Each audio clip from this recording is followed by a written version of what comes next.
Allow me to reintroduce myself. My name is Ho. Oh, James! Turned back and forth. Oh, he broke his ankles. 1-1 from Dodson.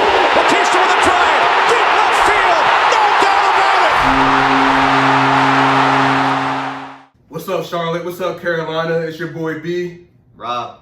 Your boy Mike, what's up? And we're about to take on this preview for the Carolina Panthers. The Carolina Panthers had an underwhelming season last year, and Matt Rule's first year, they only won 5 games. So they did what they had to do. They had to go ahead and get Teddy Bridgewater out of there. And they're going ahead and going on with the Sam Darnold experience. So we'll see how that pays off this year. But one of the big things they did last year was they took all seven of their draft picks last year on the defensive side of the ball. And they followed it up this year with taking J.C. Horn with their 8th consecutive defensive pick, which was a great one. They got him at 8 overall. I think it was an amazing pick. And they also got Terrace Marshall in the second round of the draft. He's really sparked the plug for that wide receiver group. Yep, national champion, LSU, suck that Tiger dick. What? Bro, what are you talking about, man? You know what I'm saying? But nah, Terrace Marshall looked really good in the preseason. So they got a lot of high hopes for him. But besides that, Christian McCaffrey's back. I mean, it doesn't get bigger than that. C-Mac is back. Yeah, C-Mac will automatically win them a game by himself for the most part. So they got Christian McCaffrey back. I already said they traded for Sam Darnold this offseason. They signed Hassan Reddick out of Arizona. They got A.J. Bouye to help solidify that cornerback room. And they also got Dan Arnold, who we talked about earlier, or we talked about in that Arizona video. Dynamic pass catcher from the tight end position. He can do some good things that they need at that position. Some of the subtractions, they got Rasul Douglas, who obviously isn't that good because he keeps getting cut by every team that signs him this offseason. Every team cut him.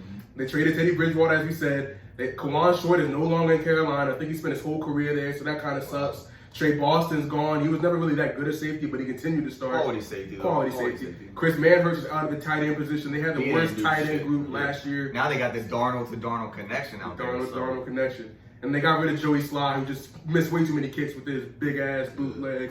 But that's the additions, subtractions, and the draft moves they made.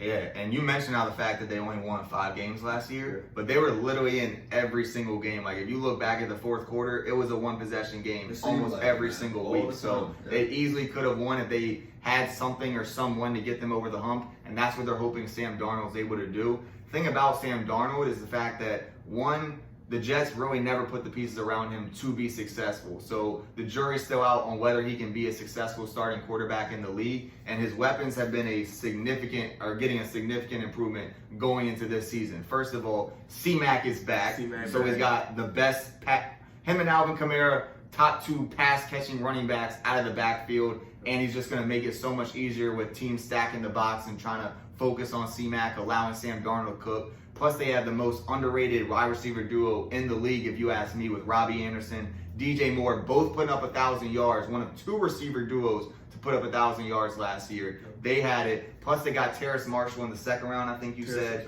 He had a killer preseason, so he could be a dynamic weapon for them as well. You got the Darnold to Darnold connection. So they have some things going on the offensive side of the ball. Now, the O-line, on the other hand, not that great. But Sam Darnold's used to getting his ass put on the ground from New York. So hopefully he still has that toughness, can take that to Carolina. And then on the defensive side of the ball, the biggest thing for me is like the continuous elevation of Brian Burns. This is a guy they drafted in the first round and had a standout rookie season, was in that defensive rookie of the year conversation. And so he could take that next step to being an elite player for them this year. And that'd be huge for their playoff chances because the Vegas set their over-under at 7.5 wins. Which, if you look at all the things considered, I could see them being that 500 type of team and slightly hitting the over for that.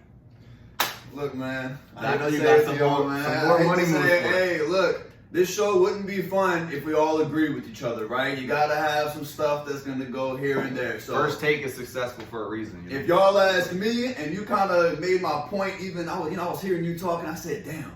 It's kind of making me even want to go crazier with this. I think it's going to be under 7.5. Okay. I think, like you said, the jury's still out on Sam Darnold. I haven't seen enough that I think he's going to get over the edge. I think their offensive line is really shitty.